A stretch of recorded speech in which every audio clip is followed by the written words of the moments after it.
तो भोपाल में ईद की नमाज में काली पट्टी बांधकर कई नमाजियों ने नमाज अदा की।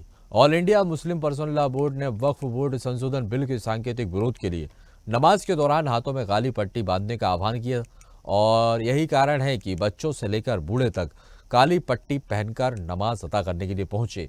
तो वहीं ईदगाह के बाहर कुछ युवा फिलिस्तीन के समर्थन में बैनर लेकर खड़े हुए नजर भी आए। मोती मस्जिद में भी यमन और फिलिस्तीन के साथ वक्फ बोर्ड की जायदाद की हिफाजत के लिए दुआ पड़ी गई। इस मौके पर मंत्री विश्वास सारंग ने कहा, बिना बिल पढ़े उसका विरोध करना गलत है। जब पाकिस्तान आतंकवादी हमला करता है तो बांग्लादेश में हिंदुओं पर अत्याचार होते हैं और कश्मीर में पंडितों पर जुल्म होता है, तब काली पट्टी क्यों नहीं बांधी जाती। उन्होंने यह भी कहा कि वक्फ संपत्तियों से गरीब मुसलमानों को कोई जो है वो लाभ नहीं मिला है, जिसका फायदा केवल अमीर मुस्लिम नेताओं और बेजा कब्जा करने वालों ने उठाया है। फिलिस्तीन के समर्थन वाले बैनर पर सारंग ने कहा कि देश में फिरका परस्ती को उन्माद फैलाने की कोशिश को बर्दाश्त नहीं किया जाएगा। और वहीं मामले में बीजेपी विधायक रामेश्वर शर्मा ने भी अपनी प्रतिक्रिया दी।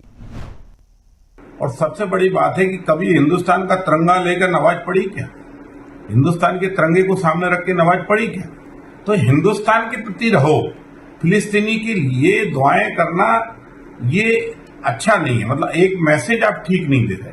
कुल मिलाकर इस देश के अंदर आप वो सहानुभूति रखिए जो हिंदुस्तान के नागरिकों को और हिंदुस्तान के सबको पसंद हो। आप ये फिलिस्तीनी का झंडा क्यों रखना? आप हिंदुस्तान का झंडा रखा क्या अपने नमाज में? उसको सामने रखते, उसमें सामने रखते। और नमाज और ये जो धार्मिक स्थल हैं, इनको जो है दुआओं के केंद्र रहने दो।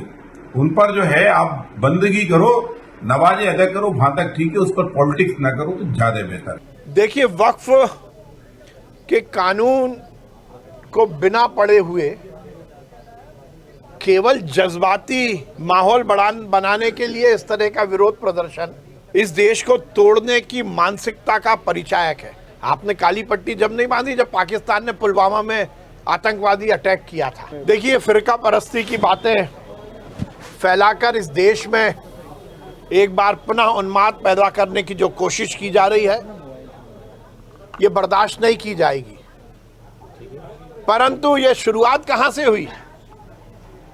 लड़की हूं लड़ सकती हूं कि नारा देकर गुमराह करने वाली प्रियंका जी ने लोकसभा में सबसे पहले फिलिस्तीन के पक्ष के बैग को लेकर इस भावना को उज्ज्वलित करने का काम किया था।